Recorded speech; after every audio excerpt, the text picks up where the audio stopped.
Welcome back. Joining us today is documentary filmmaker, writer, and director Adeline Gasana, and his award-winning film Brannu, The Urban Horseman, tells a powerful story of one man's fight to protect his land and preserve his legacy as development transforms the community around him.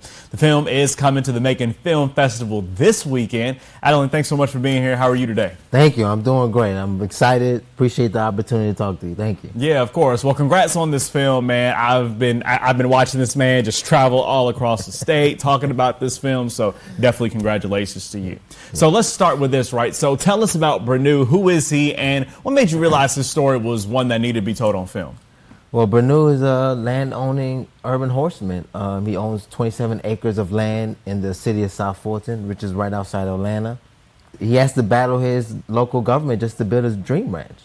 I think in 2026, we take for granted that a man can legally acquire property and do what he needs to do on AG agriculture zone land, and he's getting everything but that. He's been arrested, he's been cited, they called him a squatter on his own land. So he's been dealing with so much of these issues that on the outside looking in, you're like, none of this makes any sense. So it was worth the documentary, it was worth a deeper dive. And all the credit goes to my producer, Julia Griggs. She bumped into him, of all places, the Atlanta's Beltline.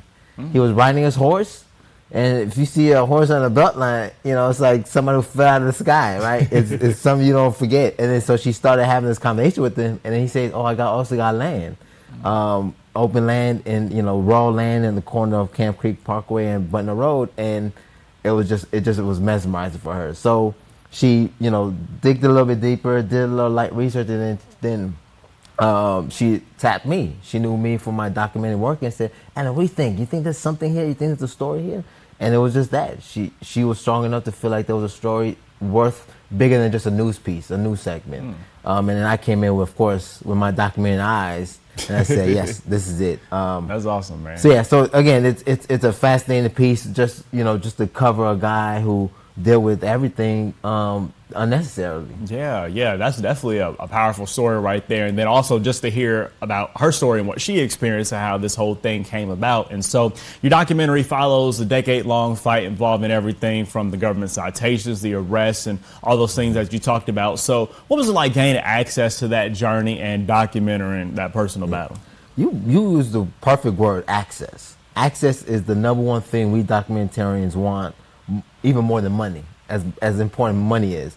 And it was just that. Brannu allowed us to come into his world and just really build a rapport with him. And we were flies on the wall. As my work in documentary, I approached my documentary subjects with a term called cinema verite, where it was just fly on the wall concept. Say, I didn't want to really interrupt anything he was doing. I just really wanted to capture and captivate every aspect as he's building, as he's training the horses, he's working his horses, breaking the horses in, because he often takes wild horses and rescue horses. And then it's when as you're telling the story, then you start digging deeper into his background, where he came from. He actually came from a music DJ side here in Atlanta, from his days coming from Brooklyn. So we did research on that, and of course we connected with the people of his past, and then they all agreed to come on the documentary and speak on behalf of everything that they knew of Brandon, and it was just that.